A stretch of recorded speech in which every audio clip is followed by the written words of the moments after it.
Walkersville residents Keith and Krista Novak were living what they called a normal life with their daughter Chloe and their son Carter. But on Easter, they received news about Carter that would change their lives forever. I went to put Carter down for a nap, and that was when I felt I was rubbing his neck to get him to go to sleep, and that was when the lymph nodes were swollen. And I'll never forget looking at Keith. He came in the room and I said, "Something's going on," and he was like, "Okay," and I'm like, "No, something's really going on.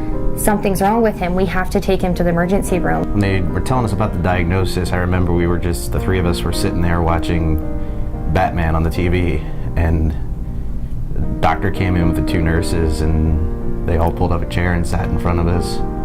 Just asked us to turn off the TV, and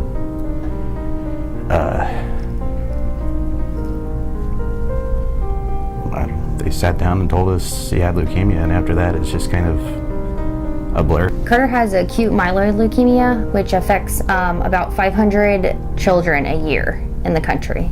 So there's 5 cycles for the protocol that Carter's on, and he's going into round 4 in the next few days. So he will be hopefully kicking butt.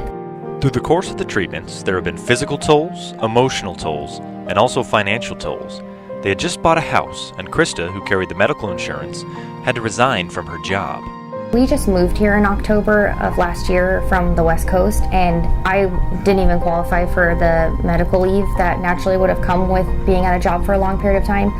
I did cover the medical, and that was probably the hardest thing. Is that's all I could think about in the middle of that first month, is I have to figure out a way to keep working, but I cannot leave my baby.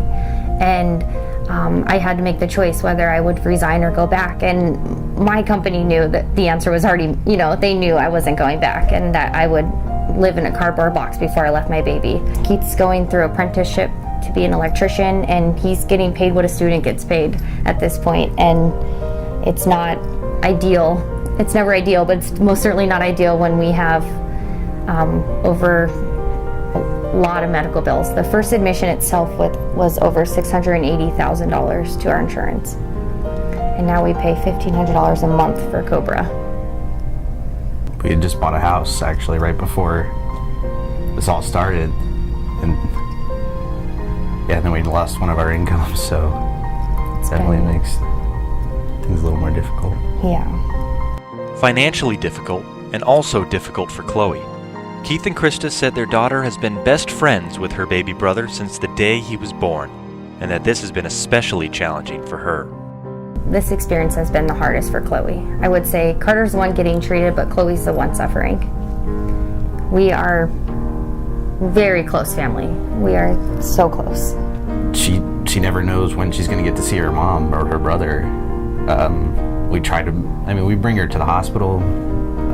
She's not allowed to stay at the hospital, so she's got to take a 2-hour car ride there and a 2-hour car ride back just to be able to see her mom and her brother.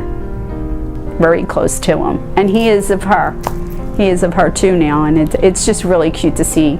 They fight like sister and brother already, but for the most part they're loving and hug and kiss, and wants to hold her hand and walk, and it's really cute.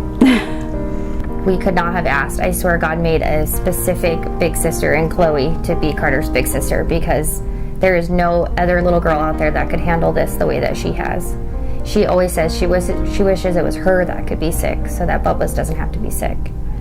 The family will have a table at Nimio Field on August 24th. There, they will be selling t-shirts and bracelets to help raise money for the financial hardships. And they also hope that everyone will be KARTERSTRONG.